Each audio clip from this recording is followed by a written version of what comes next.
Welcome again to this segment of the Oregon Voters Digest. I'm Bruce Broussard, your host. And by George, we want a continuation. We got issues, folks, we got to deal with. And again, I'm speaking to you, the majority employers. You're the taxpayers. You are the employers. And we're hiring folks to represent us. And unfortunately, they become employers by outsiders. By outsiders, and we got a problem. See, so we're going to solve this thing, but it's just a matter of us. We've got to do it here. It's going to take us all of us to get this issue squared away. All of us. So that's basically what we're talking about. So with that, I've got Rochelle here again today. She was on her point when we had the last show, and we're just going to let her continue on. I guess she's going to jump right back into the city, and let's talk a little bit more about some of the things she was saying. Okay, sure. Rochelle, you first. I just want to really talk about two things that I think are really driving the energy in the city, and it's going to, well, maybe three, okay. But they're all related. So one being the issue of continued houselessness. The numbers have increased. The numbers are increasing. They're not falling. I guess that's to be expected because we're not solving the root problems. So what we're doing is we're housing people short term with no path to an actual house of their own. So we have them in pods. Home ownership. You're not talking about home ownership. Home ownership or apartments or. But we don't have that. We don't have that. We don't have that. Okay, but we're still calling them homelessness, right? Yeah, yeah. But so if you want to stay in that particular arena, then it's out on the streets or this, then the other. I want to talk about some of the solutions because we know the problem. Okay, good. Yes. So the problem is we have a lot of houselessness, one unsheltered, and some that are temporary, tenuous situations, and we have a lot of people who are just basically rent burdened. Mm-hmm. So they're paying 50% of their income on rent, and the suggested amount is less than 1/3. So when you have that, and the majority of people in Portland are now renting, they're not homeowners. We have, yes, they're renting. Really? Yes, they're renting. Yes, the amount of home ownership is going down, and we see that homeowners who are at the wealthier end, they're leaving. They're leaving at high numbers, and that has to do with taxes and a bunch of other things. But at the middle income level and the lower income level, the problem that we're seeing is we just don't have housing for those income levels. So we have housing that will support someone coming in, for example, from another state, California, that has assets from a home. They can buy a home here, but most working people who are making $70,000 a year cannot afford a home, right? And then there are retired people who are getting even less than that. They cannot not only afford their homes, they can't afford their health care, and a lot of that dynamic is what's pushing people out into the street. So what we don't hear when we talk about houselessness is we talk a lot about people who are drug addicted. That seems, everyone thinks everyone's drug addicted, okay? A lot of drug addiction comes after people are unhoused, but a lot of what we're seeing now is seniors who simply can't afford to stay in their homes because they can't afford the rent or the mortgage or the taxes. Okay, so that's a big problem. There's also domestic violence victims. These folks don't fit easily into a shelter model. So the idea that we're going to get 1,600 beds and a mom with 3 kids and an elderly person that has diabetes and high blood pressure are going to fit into these same dynamics is wild. I don't know who would say that. So what do we do? What we need to do is start isolating the reasons why people are suffering from houselessness and address those core issues. So sure, we have beds for them now. We do have beds. We do have beds. We have approximately, I understand, about 900, if I can take the mayor's word for it, we have about 900 beds available at this point. And then I understand that more could be made available if need be, say like a winter storm. Well, how are they being utilized now, those beds? Well, I understand that they're half empty. I thought it was just a matter of getting in the morning. Right? Well, no, getting in at night. Let's go back to that point I'm trying to make. Yeah, go on. Of those individuals who are experiencing houselessness. Right. Then there are other individuals who are experiencing houselessness who are using drugs, who have mental health problems. Then you're going to take all these people, these children, these 80-year-old grandma, put them all in one situation and say, boom, there's no houselessness. What? What? Because you got them a what did they call those spots on Salvation Army? Salvation Army invented basically this space of giving people a cot on the floor with the beds. They called them penny coffins, 2-cent coffins, something like that. And so that's basically what we're doing. We're going back to London. You know, where there was a fine for being poor. And we're going back to that. Because there's a fine for being poor. They recently swept some individuals and arrested a number of them that were houseless. Now, I can't say if those individuals had committed a crime previously, but what I'm saying, the idea that you're going to put everyone that's houseless into the same kind of situation is never going to work. I also want to point out that even though we are housing some people, we may not be doing it safely, okay? So I just heard about a pod going up in fire in just like 4 or 5 minutes, and I was just so devastated to hear that. My son actually worked for one of the organizations that had the pods. I wonder what the fire materials look like. I'd like to see the safety sheet on what they built those out of. I'd like to see what was stored in there to try and figure out how to prevent that in the future. But a pod is not a home. It's a temporary situation. It's not going to work for someone who has an oxygen tank and needs to eat at a certain time and needs a kitchen. It's not going to work for a mom with 3 kids. So what are we saying? Who are we sheltering?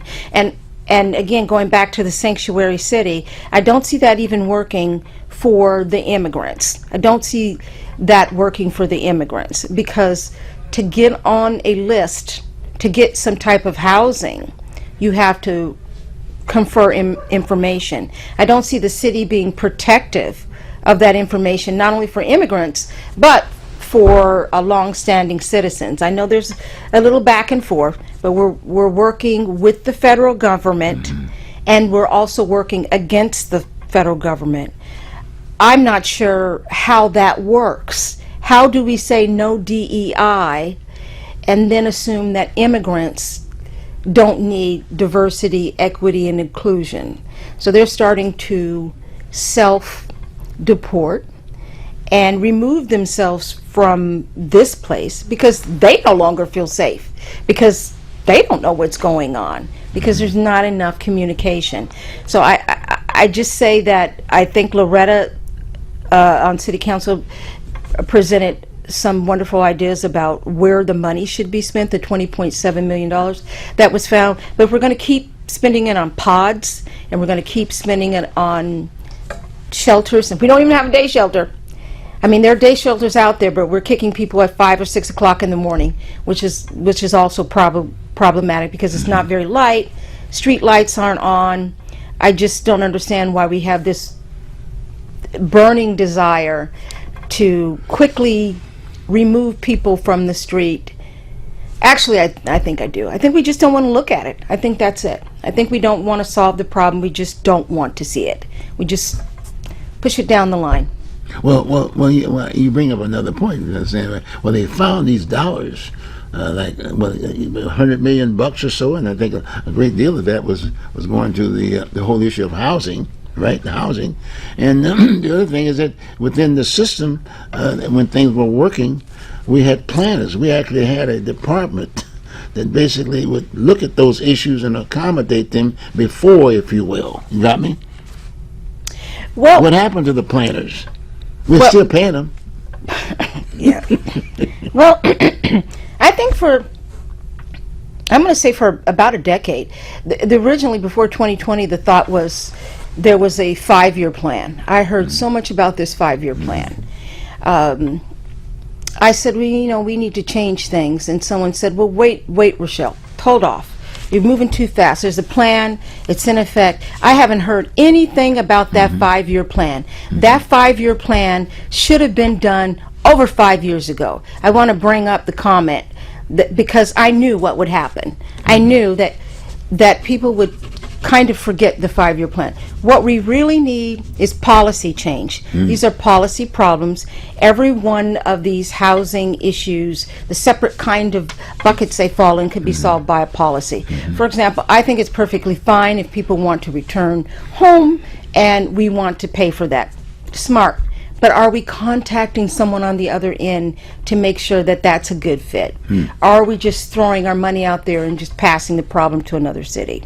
So one, I think that could be a good program with a little bit more substance added to it, like a social worker making a call to the end place that the person will be, making sure that it's going to be safe for them to be there. Also giving them a little bit more than the ticket, perhaps a food voucher or something. I haven't heard anything about that. So it seems really cruel to just stick someone on a bus to nowhere and not know where they're going.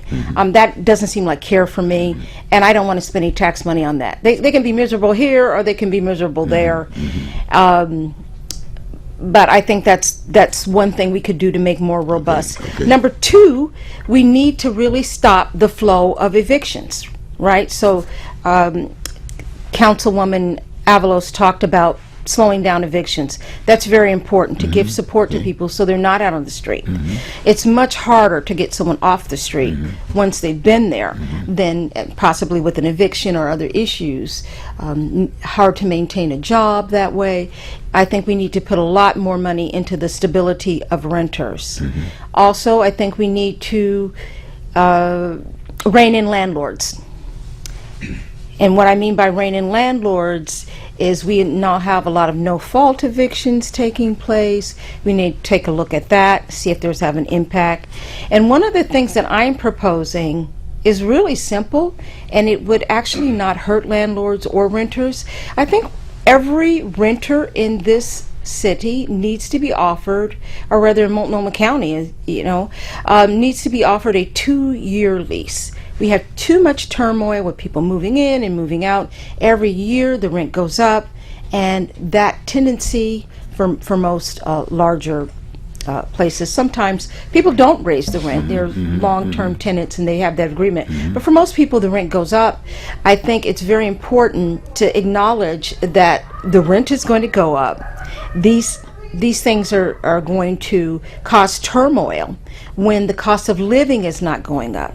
If we made the leases 2 years, landlords would have less cost in turning over the property. So by turning over, I mean making sure the dishwasher is effective, cleaning, painting, carpeting. So they have less cost, more stability, more profitability with one tenant than they do with multiple tenants. But you'll notice that as soon as tenants get in there 1 or 2 years, they often have to leave. I think every citizen in this county should be offered a 2-year lease unless they turn it down. They should be offered a lease and then turn it down. Why aren't we following best practices of other cities? Interesting. Well, let me throw something out there, and let's say, giving the mayor a little light, if you will. He just recently basically hired on a new city manager. His name is Raymond Lee. And I noticed that the last city council meeting that they just had, he was basically chairing and having the various bureaus to come in and give an update on where they exist to date and where the flaws are, the monies and all that other good stuff. And then it was also part of the building on that $100 million. That was a surprise. So they were reacting to not having those kinds of prizes. And then the other thing that did, and I thought it was good, with the new city council we had, and then now these folks are being made aware of what the issues are at the city. Got me? And like I said, Loretta was responding because she's a little bit more senior. She was at the county at one point in time.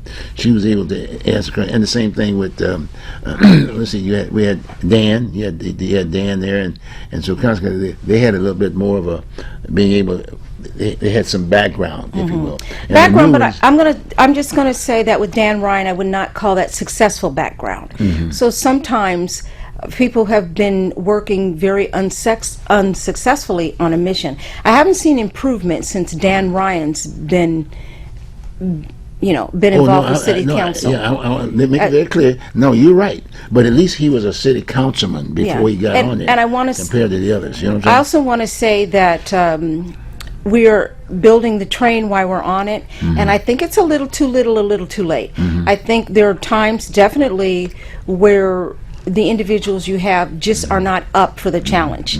There are just some things they're not up for. This is not a point to understand houselessness. That point in time count, PSU has been doing that for years. Anyone who wants the data, it's out there. It's been out there for years.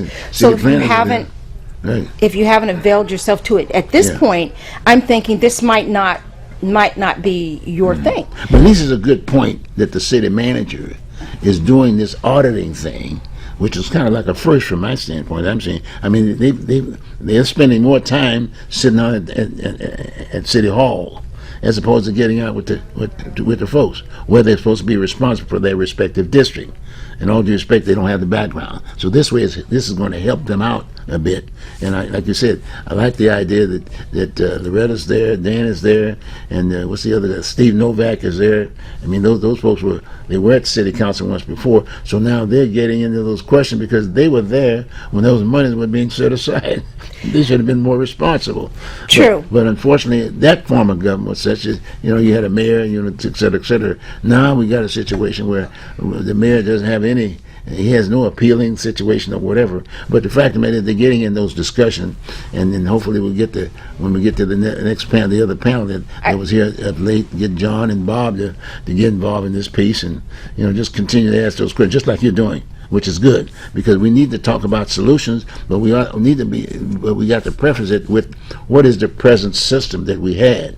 When things were going good and there was a city of roses and everybody was happy, what happened to those days? And we weren't discussing those kind of a deal even during the election process before we went through that whole process. These folks are just doing one thing, come in and then get that $200,000 a shot. I just also want to add that we have, according to recent reports, 955 open units in Home Forward, our Section 8. 955 units is more than the mayor has in temporary beds. Those are actual places, homes that people could live in, apartments. So who gets them? Who gets them?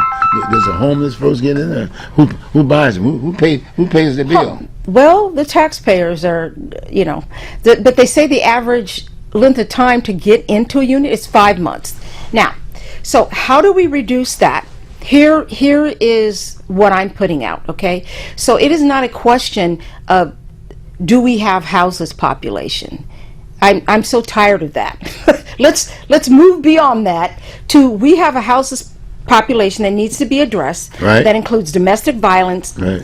Individuals, male and female. Right. They shouldn't be sent back anywhere without a phone call to discover what's going on. Sometimes people get desperate, go back to the bad situation. Number two, elderly people need specific kinds of apartment care, okay? So we need to address that. It's not just working individuals who are going to get a job and everything's going to work out magically. So what if someone's retired and they can no longer care for themselves or don't have the money from their retirement income? So there's different populations. We are aware of these populations.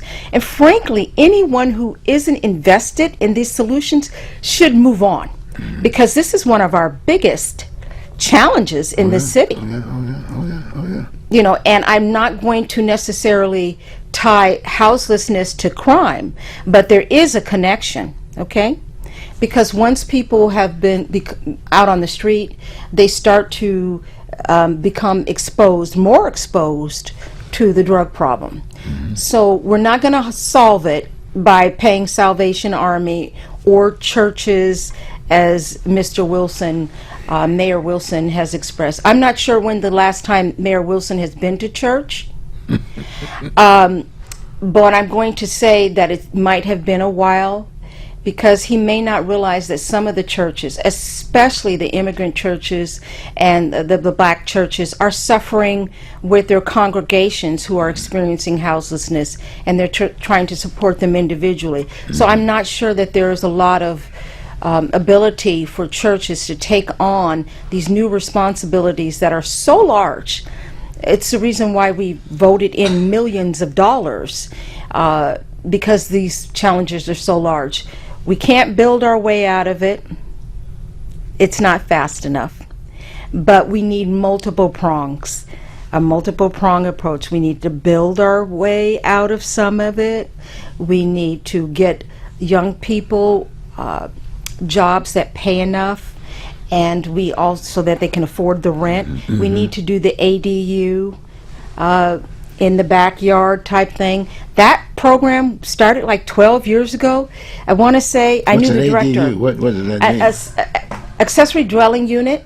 They paid individuals to have accessory dwelling units in the backyard in Portland, Oh, I see. probably Okay. about 12, 13 years ago. I knew the director of So the the program. taxpayers pick up the tab. The taxpayers would have picked up the tab, but you had to pay for the permit yourself.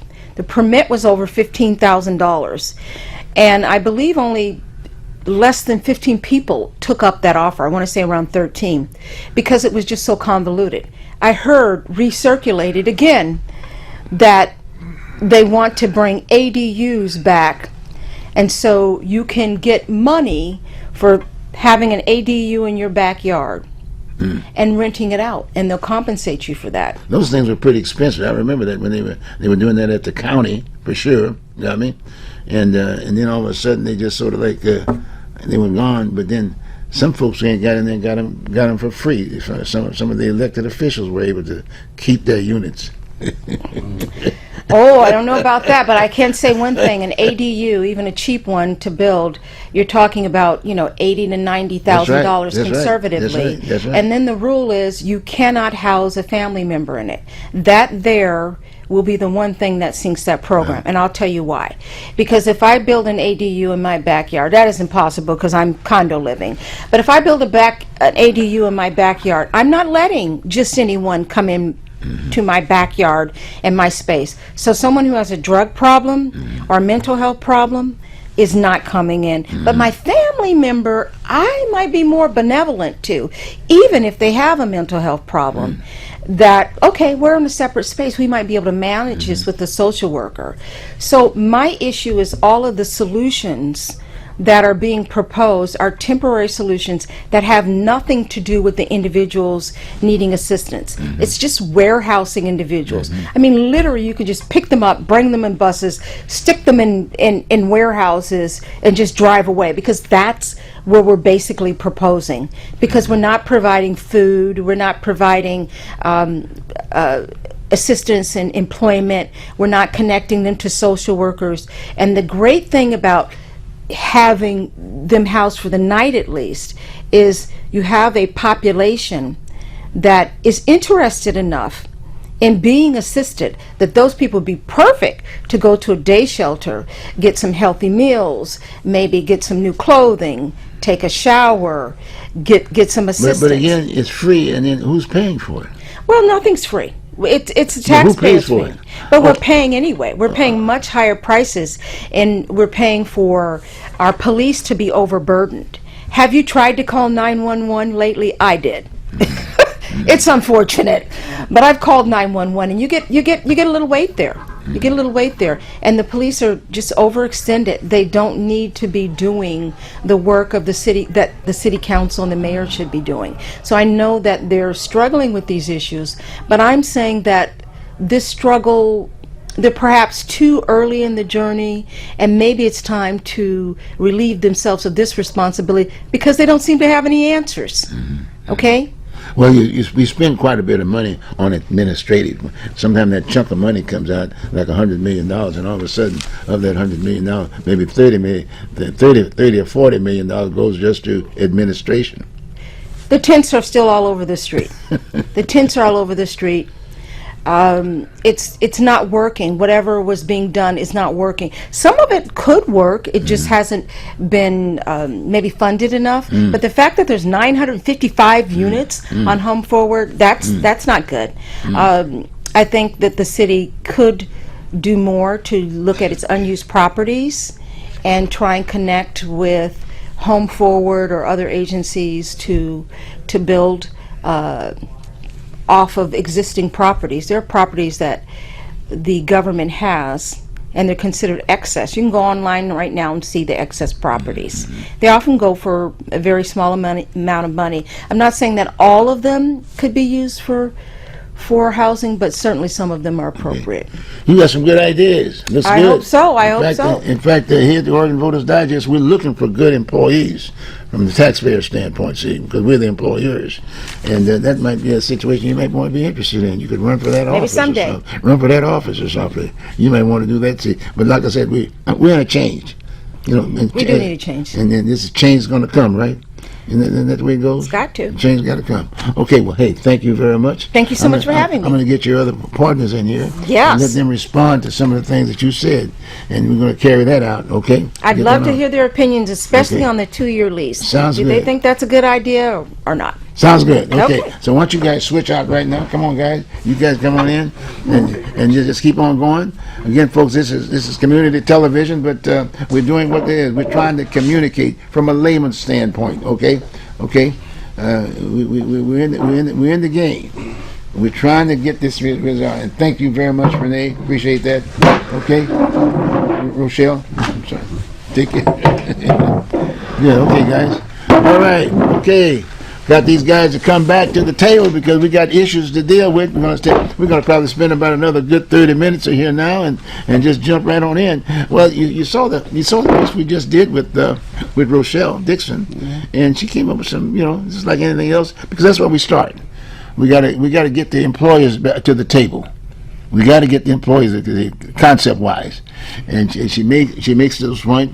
The concern with the mayor and the structure of that whole situation for the city of Portland, that whole structure, and even the election process was kind of interesting. Like who put that piece together? Mm-hmm. Who put that piece together? And you think they did enough? Did a good job putting that package together of coming up with this new change of government? Bob, I'm throwing that to you. Well, from my Both of you. understanding, the people that put that together were the people that was leaving. That's right. Yeah, and they had 3 chances to get a veto power for the mayor, Right. and they didn't do it. Right. They did not do it. Now you bring Wheeler up now. Mayor Wheeler, right? He was sitting in the seat. Right. Okay, and like you said, there were 2 of the commissioners were sitting in the new council. Right. But they had the name from everything, and we can talk about that point too, because they didn't have to worry about knocking on too many doors. And I just look at it and go, from my understanding, they were talking about other cities around the country that had a structure somewhat like this. But that structure doesn't work for everybody everywhere. And Portland had a structure that everybody in the city, most people in the city understood. They knew who to go to. Now you have 3 people that you can go to, and what if one agree, one disagree, and the other one don't care? It makes no sense. All of a sudden, you got to get 3 people from your area to agree on something that you're doing, and they couldn't even. The 12 of them couldn't decide who was going to be the head of the council. They kept voting the same 2 people, and then they had to go and get another person that they could all just accept, who really didn't run for the job but was drafted into the job. And no bureaus. Yeah. No bureaus. Meaning that we got a city manager now that Yeah. controls all the bureaus.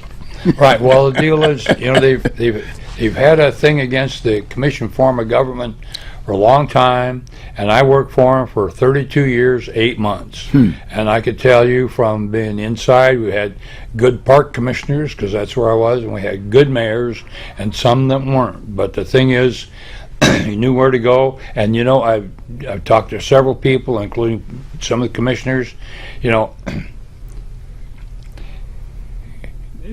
and they would not go for having the police, fire, and 911 under the mayor.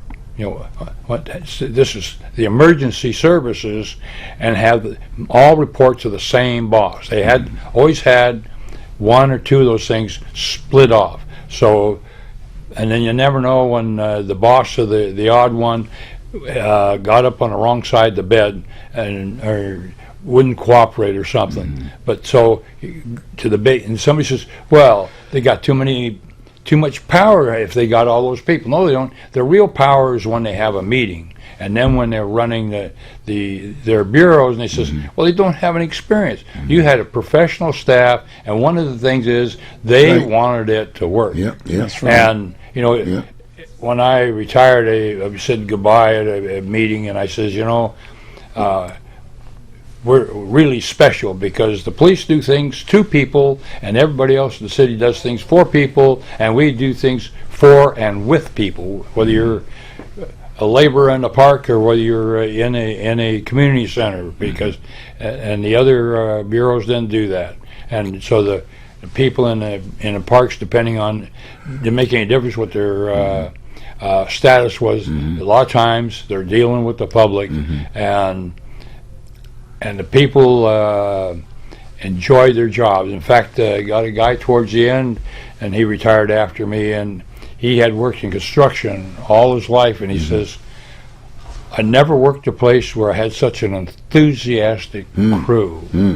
He says, sometimes we were thinking about doing a job, and they'd actually go out and scout it. We had one time, he says, "We got this big job planned out," and one of the guys comes in, he says, "They tore up both ends of the street. We can't get in there unless we're going to bring it in on a wheelbarrow." So, but the people had a real interest in the job, and the same with the police wanted to work, and the fire, and all that kind of thing, and it was a good place to work, and we got to really do things, and the commissioners would come in, and they would learn the ropes and try to get things going, and it worked good. Okay. Well, tell you what, Bob, check this out. That was an interesting piece there, because under the old system, the bureau chiefs were responsible for that particular that bureau. Okay. Right. And then the city commissioner was there, basically representing the employers, as if, I got a concern with this, and the other. Then they would basically go to the bureau heads. And at the end of the cycle, for the monies and aspect of it, the bureau he actually puts it together, Right. and then shares it with the commissioner, who's responsible, and then it's presented to the people about, hey, this is what it is, Right. and everybody's happy. What happened? Well, Why did they change? like I said, they were trying to copy. And I've never, and what you find out in a copy is that most copies are not as good as the original. And right now, we're going through the aches and pains of trying to make this copy better. I can't remember the last time the city of Portland had a deficit. They're operating out with a deficit today. Good Park point. District, we're operating with a deficit. School are operating with a deficit. What happened? And I had to ask people this. I said, what happened? And they don't know. Somewhere along the line, people stopped talking and people stopped paying attention. How do you find $140 million? I am at a loss. I'm happy when I'm washing my clothes and I find 20. But $140 million, that's unreal. And now to try to decide what to do with it, where was it? Yeah. That's the first question that everybody should be asking. Where was this money? When they hired a Who new was- city manager. Who was responsible for this money? Yeah. What was it, the intent?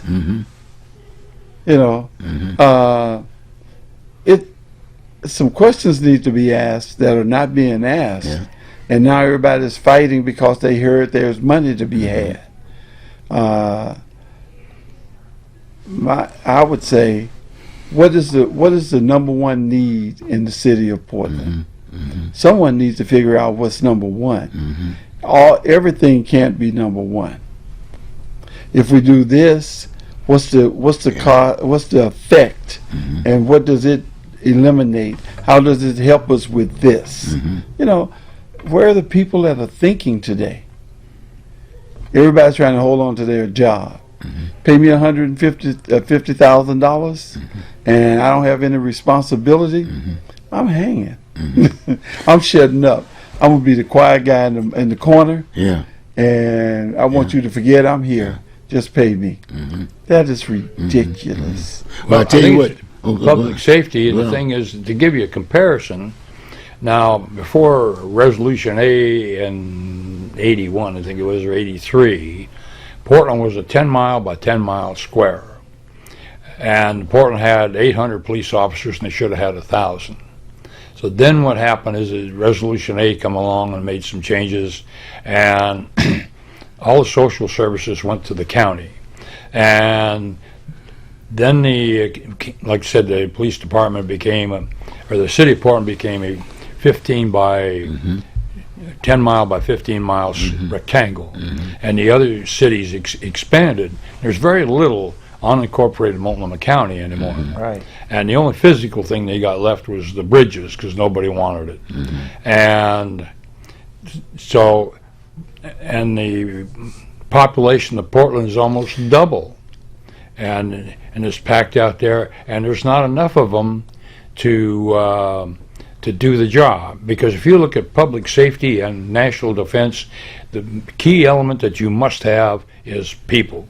Because if you don't have the people, you can't do the job. You know, and I was a military policeman, and some of my contemporaries, they wanted to hide in the bushes and try to catch people. I'd sit out there so people would see me, so they'd obey the law.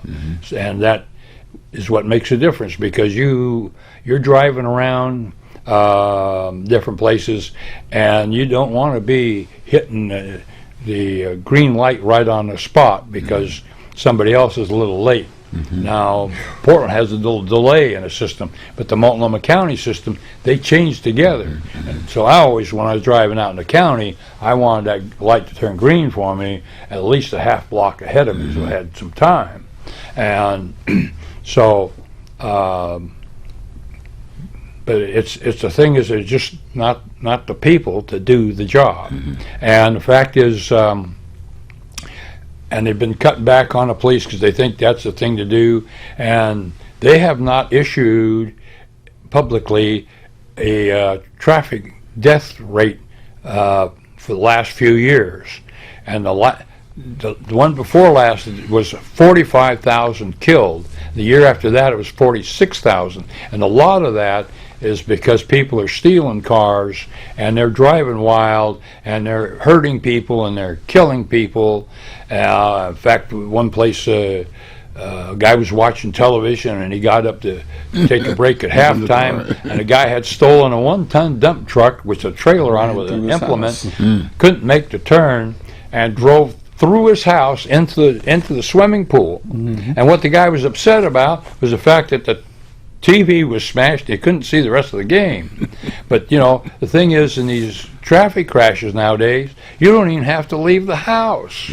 And in my safety work with the city on the Parks Safety Committee and the City Fleet Fleet Review Board, and in the Army National Guard, who is an officer, I says, you know, you look at the death rate and say it's 46,000 killed. Well, then they use a double iceberg thing, because you only see 10% of it. So the deal is, you got 46,000 killed, well, you have 146,000 seriously injured, and some of those are crippled for life or blinded for life, and then you have another 4,600,000 with minor injuries or something, some not reported. You know, like you walk through a crowd and you bump your shoulder and it aches for a little while, it doesn't get reported. But you have that kind of a pyramid that you can look at and see what the total problem is. Because just the death part is just a small part of that thing. Because the deal is, you get banged up and you can't walk anymore and you can't do this or that. Well, and a lot of people are disabled out of their jobs if they have a physical job. You know, say, even if you're a truck driver, say the deal is, all of a sudden you can't crawl into that cab anymore, or you can't get by. Pedal. Yeah, it's over. And then the thing is that this is the thing is because not only in Portland, the fact is that nationally they've cut back on the public safety thing. And the other thing is that the active military is so small that they pull the National Guard and the reserves on for active duty.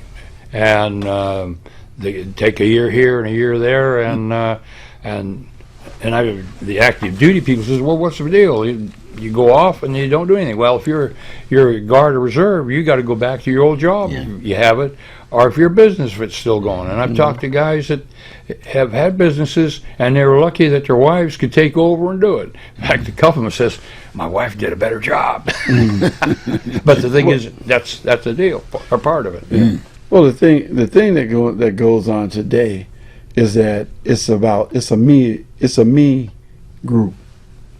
What have you done for me lately? Not what you've done for us, the country. And so politicians are not stupid. They realize that in order for me to keep my job, who do I have to make happy? And if I can sell you a bill of goods and keep my job, then all of a sudden I get an opportunity to talk about the one thing or the two things that I was a part of and how what I'm trying to do, what I want to do. And the American people, one of the things we don't understand is that there's no one person in Congress or one person in the House that can determine what's going to be done. You know, it takes a committee or a group. And if you don't have the votes, all you can come back to your people and say, I tried.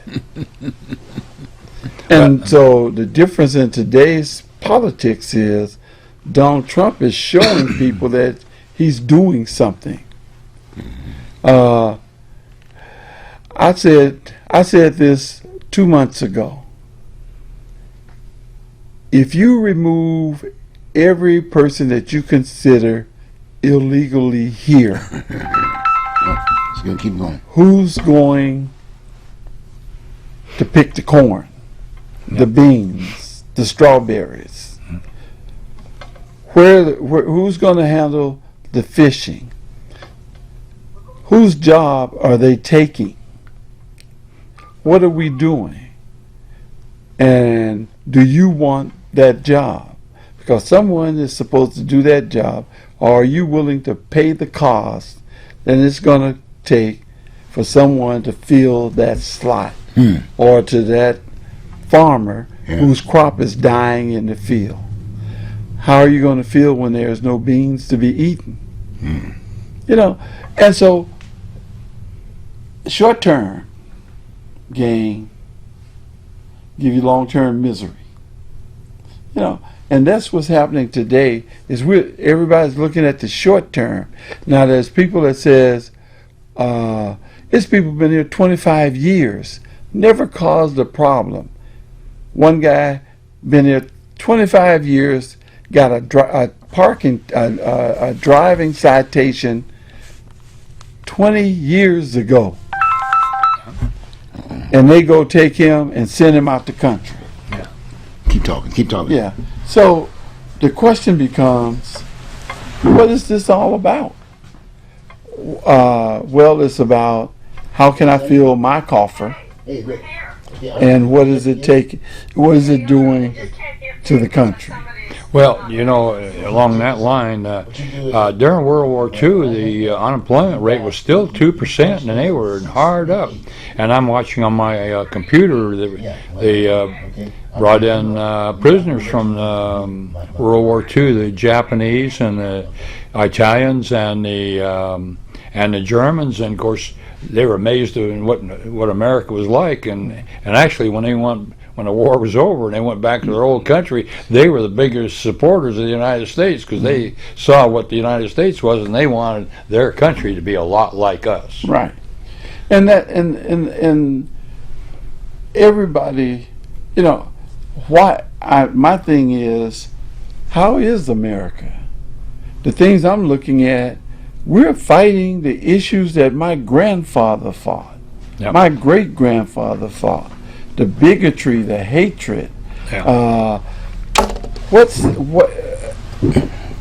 Back in those days, you walk in a boardroom, and there was no one that looked like me. You know, you walk in a boardroom today, and there's one. You know, what can he do? You know, I got one. Yeah. I remember when I moved to Portland, there were more black people in positions of power than there are today. What happened? How did we go backwards? The divide issue. Most people don't understand how Oregon was settled That's right. and why. Yeah. Right. You know, and we're going point. back to that. Yeah. Good point. You know, we need to understand what's going on and say, no, we're not going to do that. That's not what's going to happen. But for some reason, they have convinced somebody that doesn't look like you that they can get ahead by helping them get ahead and holding you back. Why should you have what he doesn't have? Why are you driving a Mercedes and I'm driving a Chevy? You see? That's ridiculous. I mean, that's what stymies the world. That's what stymies the country. You know, we have to be better than that. How do we get people to understand that? Trump has figured it out. I can get people on my side with no education because they listen. They're not learning. They're listening. You know, and that's what's going on. And then those with an education that want to hold on to what they got. Yeah. My favorite saying, my son said, "Dad, why didn't you?" And I say, well, I didn't because I can't take it with me. He go, you can't take it with you? I said, yeah. The one thing you never see following a hearse is a Brinks truck. That's right. And Perfect. and if you tell your wife, hey, when I die, I want all my money to be buried with me. Yes. You know what she's going to do? If she's smart, write you a check. From the last rubber bike of Malaya. That's what gets me. Yeah. Everybody needs to understand how much money does it take for you to be content? Why you got to have more marbles than your neighbor, than the guy down the street? Sure, I want my business to succeed, but I don't need to make it succeed at the expense of killing you off. There's enough for everybody. Why can't we share? Sharing is not the American way, and we need to change that. But it wasn't built this way to start with. But they were feeling, in terms of how the folks got here 1st, they were not part of that system. Right. They were from the system. They were being sent, et cetera, et cetera. So only a few of those individuals who were managing those folks that were sent here with them say, well, gee whiz, well, you got so much water here. It looked like we might be able to put these people to work with. Rather than send all the good stuff, we'll start doing the same thing. Yeah. Because they had to have some guidelines. That's why only a few folks got to the table to organize the system. Right. But then now it's gotten bigger, and in fact, as a result of that, England, that end of it, got a little bit more stable because they didn't have to deal with that anymore. Right. And then we built up, we're the power. But this particular power aspect of it is such that now you got the employer and the employee on one end in England, and you got over with the U.S.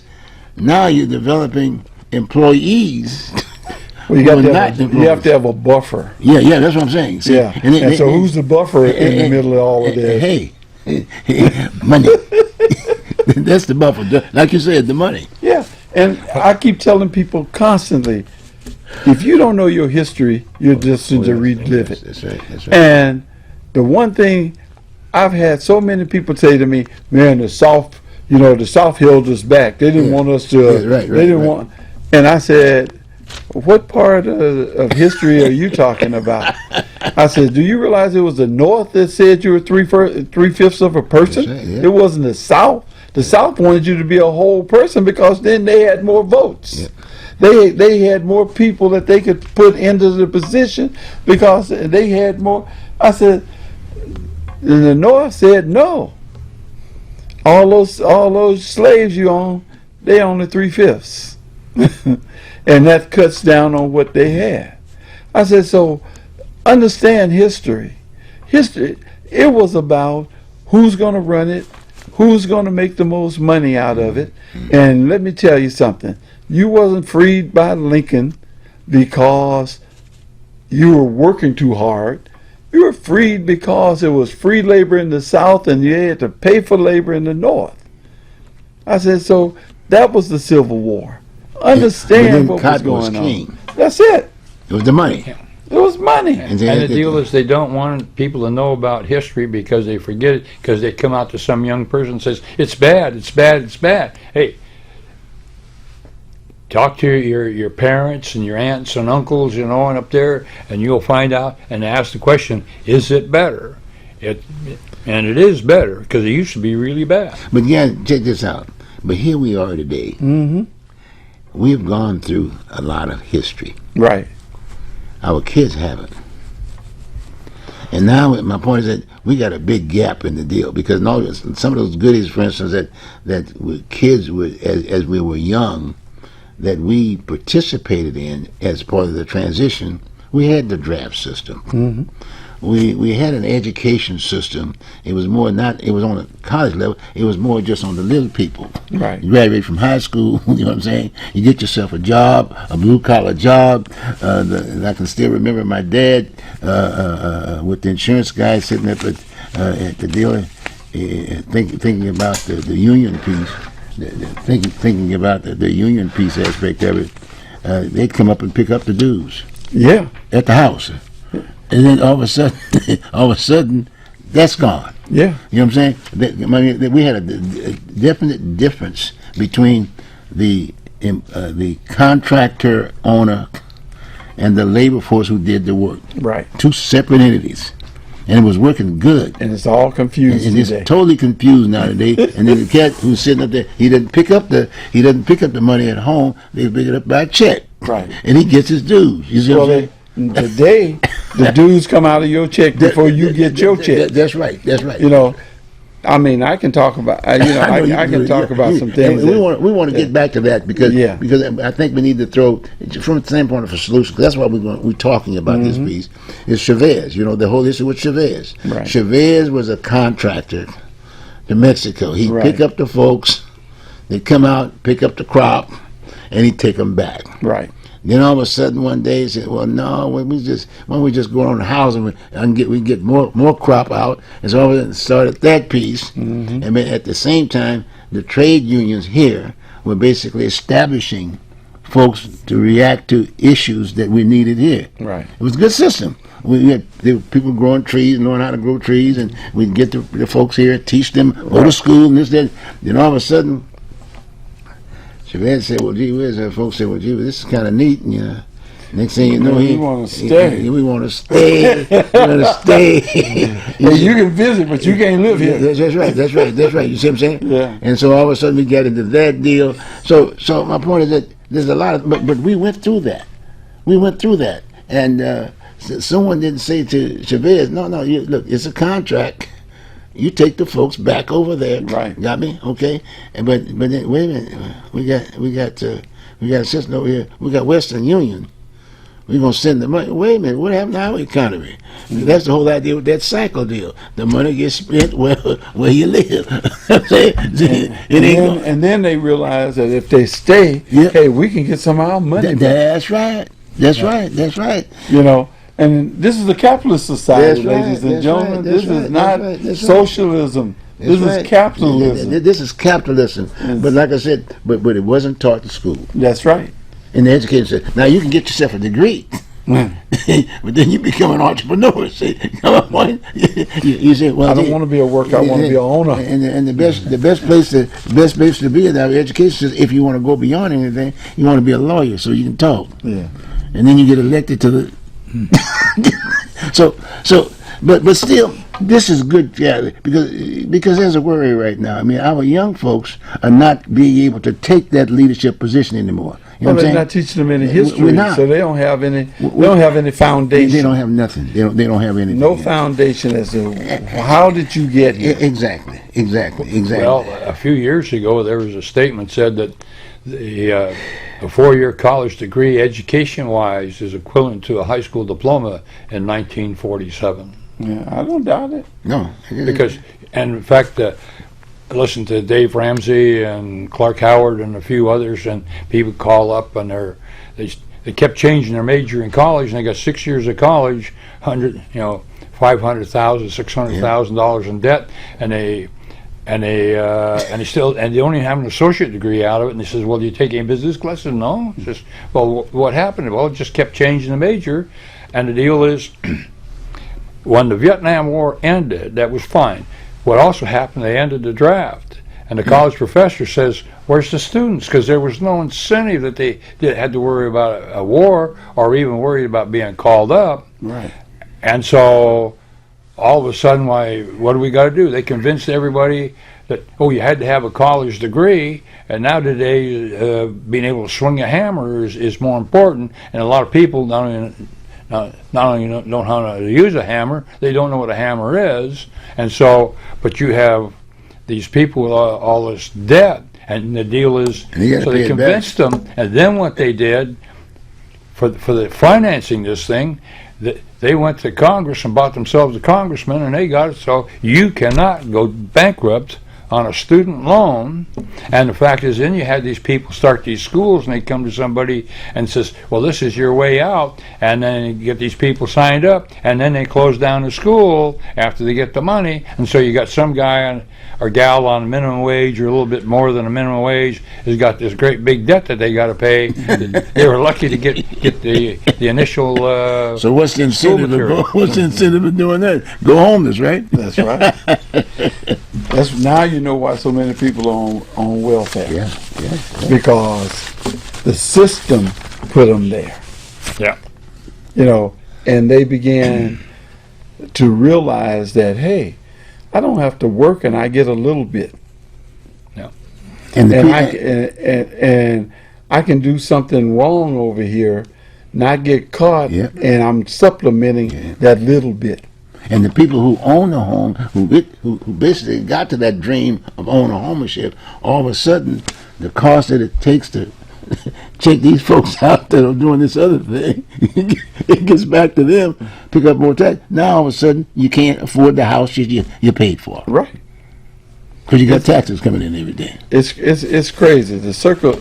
It's a circle, ladies and gentlemen. It's not a square. You don't fall off. Yeah. You just keep going round and around.